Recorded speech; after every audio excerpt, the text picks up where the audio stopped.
First of all, I would like to thank my professors जिन्होंने मुझे मौका दिया कि मैं अपनी इंजीनियरिंग का फाइनल ईयर प्रोजेक्ट प्रेजेंट करूं।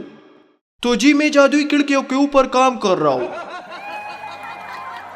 जो हवा में खुलेगी और हमें दूसरे दुनियाओं के साथ कनेक्ट करेगी। और मैं कल एवेंजर्स एंड गेम तो बिल्कुल भी नहीं देखा हूं और न ये आइडिया मैंने डॉक्टर स्ट्रेंज से लिया है। बेटा क्या हम इन्हें पोर्टल्स कह सकते हैं? सर जी आपकी मर्जी, आपको कौन रोक सकता है, लेकिन मैं तो इन्हें प्यार से जादुई खिड़कियां कहता हूँ।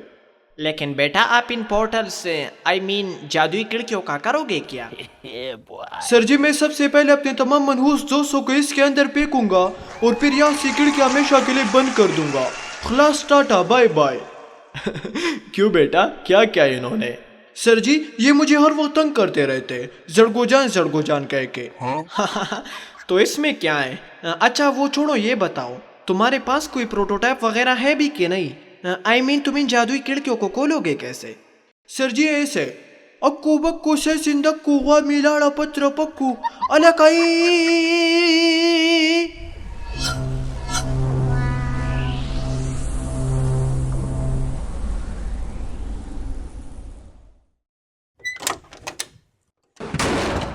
अलकाई अक्कू बक्कू से सिंदक्कू अलकदास चलुशो। उठो मफ्तोर, बाहर निकलो, कोई काम धंधा ढूंढ लो। कब तक सोए रहोगे? बाहर मेहमान आए, जाओ बाजार से दूध लेकर आओ, और हाँ अंडे भी।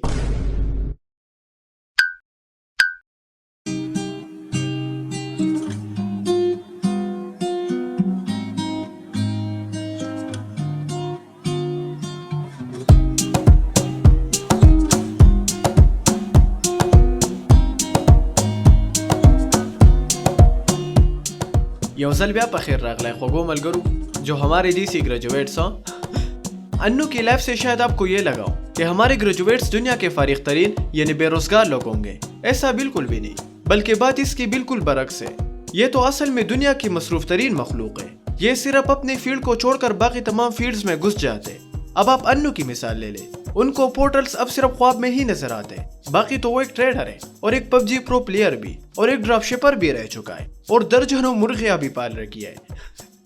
اور اس کے علاوہ آج کل ہیلتھ ایڈوائزر بھی بنا پھرتا ہے، کہتا ہے پٹھان ساگ زیادہ کھایا کرو، اس میں کیلشیم زیادہ ہوتا ہے۔ میں نے بھی کہہ دیا ساگ میں اگر ہڈیاں ہو تو بے شک کھا لوں۔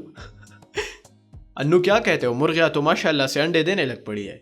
الکائی در بکمڑ سمرے کچھ اشمو مچمو دل دب سنا ویک وارے۔ ٹکتا ڈن۔ یار عاطف ایک تو ہی ہے جو میرا درد سمجھ سکتا ہے، جو میری سچویشن سے واقف ہے، باقی تو پوری دنیا میری جان لینے پہ تلی ہے۔ اب میں پرائیویٹ ٹیچنگ نہ کروں تو کیا کروں؟ ہاں تم ٹھیک کہہ رہے ہو۔ ہاں نا، انویسٹمنٹ ٹھیک ہے جو بندہ اپنا بزنس شروع۔ ہاں فرمان بھائی کیسے ہو؟ کیا کر رہے ہو آج کل؟ ٹھیک ہوں شانی بھائی، کچھ خاص نہیں، بس ایس کے لیے تیاری کر رہا ہوں مزے سے۔ اچھا میں بھی کر رہا ہوں سیسس کے لیے تیاری۔ چھوٹے موٹے جابس مجھے بھی نہیں پسند۔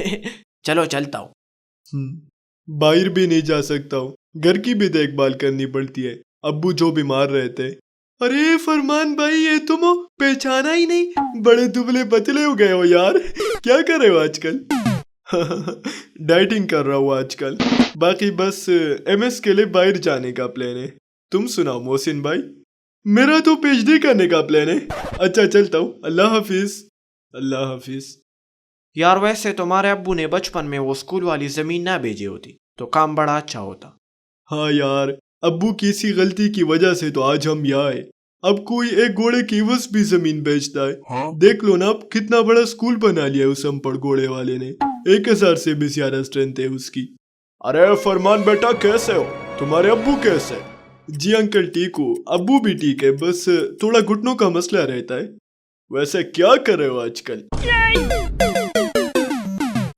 پٹھان کیا میری آنکھیں سرخ ہے؟ ہاں سرخ تو دکھ رہی ہے، کیوں کیا ہوا؟ اس کا مطلب ہے کہ میں بہت غصہ ہوں۔ اب اگر اس دفعہ کسی نے پوچھا کہ انو کیا کر رہے ہو آج کل، تو میں اس کلاڑی سے اس کا بیجا نکال کے باربیکیو۔ انو کیا کر رہے ہو آج کل؟ الا رک، تمہاری ڈیپر کو چینج کراؤ، یاجوج ماجوج کی اولاد، رک ابھی تمہیں بتا دو کہ میں کیا کرتا ہوں۔ الا کائی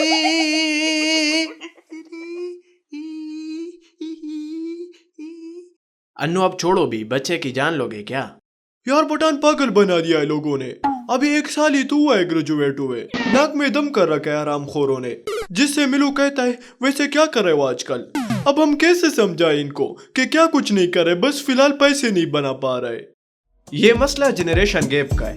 आज के वक्त 50 साल से ऊपर के जितने भी अंकल आंटियां मौजूद हैं, उन्होंने इस मुल्क का प्राइम टाइम देखा है और इसी में जी रहे। जहां 2000 से पहले अगर आप मैट्रिक भी कर लेते डी ग्रेड पे ही सही, तो बैक पर 3 डिपार्टमेंट जबरदस्ती घसीट कर आपको जॉब्स पे रखती आला ओहदों पर। वही लोग कामयाब तस्वुर किए जाते थे, शादियां भी उनकी हो जाती थी और उम्रें भी खूब कर लेते थे। लेकिन अब जमाना बदल चुका है। अब वही अंकल आंटियां जब पूछते हैं कि बेटा क्या कर रहे हो आजकल, तो उनका मतलब दरअसल ये होता है कि आप मंदरजा झेल ऑप्शंस में चूज करके बताओ कि क्या आप वापडा में हो या CNW में या ACDC हो, प्रोफेसर हो या कौन से हॉस्पिटल में डॉक्टर। अब अगर आपने गलती से भी इन ऑप्शंस के अलावा ई-कॉमर्स, फ्रीलांसिंग, ट्रेडिंग या यूट्यूब का बता दो तो एक नाखुशगवार लंबी सी बेस चढ़ जाती है, जिससे बचने के लिए आपको झूठ मूठ का सहारा लेना पड़ता है। शबीर साहब महंगाई बहुत ज्यादा हो गई है, घर का गुजारा मुश्किल है। हाँ तुम सरकारी लोग तो फिर भी महीने के आखिर में सैलरी ले लेते हो, हमारा तो सारा कारोबार ही ठप है। आयशा बेटी कैसी हो, मैट्रिक कैसे गया आपका? तुम्हारी अम्मी बहुत तारीफ करती है तुम्हारी। जी आंटी टीकू, बस मेहनत करती हूँ। 1180 मार्क्स आए मेरे आउट ऑफ 1200। माशाल्लाह माशाल्लाह। वैसे ये 20 मार्क्स क्यों कट गए? आजकल तो लोग 1200 में 1280 भी ले लेते हैं, है ना ज़हरा बेटी? आयशा तो आई इसलिए कि वो ज़हरा से मशवरा कर ले कि अब मैट्रिक के बाद किस फील्ड में जाए। जी आंटी मैं हूँ ना, मैं समझाता हूँ। हाँ? अन्नू बेटा तुम्हारा नाम कब से ज़हरा पड़ गया? वैसे आयशा किस फील्ड में आपका इंटरेस्ट है? मेडिसिन में। और वो क्यों? क्योंकि क्लास की सारी काबिल लड़कियां मेडिकल में जाना चाहती है। So you are following the herd, right? मेरी मानो तो कंप्यूटर के बारे में सोचो। The world has changed. और बेटी आप क्यों मेडिकल कर रही हो? क्योंकि मेरा समझाने वाला कोई नहीं था। वैसे अन्नू बेटा क्या कर रहा है आजकल? इंजीनियरिंग करके। अबे तेरी। जी अंकल, मेरे पास टाइम नहीं है कुछ करने को। हैं? मेरा मतलब है मैं बहुत कुछ कर रहा हूँ, खाने के लिए भी मेरे पास टाइम नहीं होता। मैं एक ऐसे AI रोबोट के ऊपर काम कर रहा हूँ जो अंडे देगी, बहुत सारे अंडे। फिर उन अंडों को मैं बाजार में भेजूंगा, बहुत सारे पैसे आएंगे। So interesting. Thank you so much. बेटा इसके बाद कोई ऐसा रोबोट भी बनाओ जो खालिस दूध बनाए, दूध का खर्चा भी बचत होगा और खालिस दूध भी मिलेगा। पापा फिक्र ना करो। भाई साहब क्या जमाना आ चुका है, अब अंडे और दूध भी रोबोट्स ही देंगी। जी शबीर साहब, बड़े परेशान कुन हालात है, अल्लाह सबकी हिफाजत फरमाए, आमीन। आप लोग बेटे, मैं जरा बच्चों को देख के आती हूँ।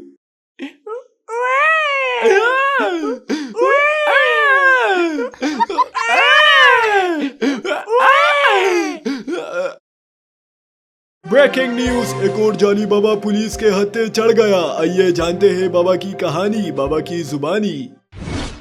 क्या करता, PhD भी कर रखी है, फिर भी कोई ढंग का काम नहीं मिल रहा था। मजबूर होकर इस धंधे में घुस पड़ा हूँ। मेरा मसला ये है, शायद मैंने तालीम पैसा कमाने के लिए की थी और बाद में पता चला तालीम पैसे की गारंटी कहाँ देता है। एनीवे, अब जेल से निकलूंगा तो कोई अच्छा और लीगल बिजनेस शुरू करूंगा इंशाअल्लाह। हम तालीम करते ही इसीलिए और उस पे लाखों खर्च ही इसीलिए करते कि ग्रेजुएट होके कहीं जॉब लग जाएगी तो साल भर इधर उधर हाथ मार के इन्वेस्टमेंट भी रिकवर होगी, बल्कि उम्र भर प्रॉफिट ही प्रॉफिट। तालीम को हमने बिजनेस बना दिया है। करोड़ 1.5 करोड़ मेडिकल और इंजीनियरिंग के ऊपर लगाओ और जिंदगी भर प्रॉफिट कमाओ। पठान, एजुकेशन अगर हम इस नियत से करें कि हमें शऊर हासिल हो, अपनी जिंदगी का मकसद और अपने रब की पहचान हो, तो यकीनन हम इस सफर को एंजॉय भी करेंगे और अगर बाद में नौकरी न भी लगे तो मायूसी न होगी। बाकी रिज़्क़ का वादा तो अल्लाह ने किया है और पैसा तो 90% बिजनेस में रखा है। नमड़ा, वैसे अन्नू क्या करते हो आजकल? नो यार पठान, तुम भी। मजाक कर रहा हूँ, छोड़ो मड़ा। सो मेरे प्यारे ग्रेजुएट्स, आपके ख्याल में बेरोजगारी की सबसे बड़ी वजह क्या है? हुकूमत की नाअहली, इदारों की नाकामी या स्टूडेंट्स का कसूर? कमेंट सेक्शन में जरूर बताएं। अब जाता हूँ अन्नू को मनाने। सो मिलता हूँ आपसे अगली शो में। Till then, Pathan is gone.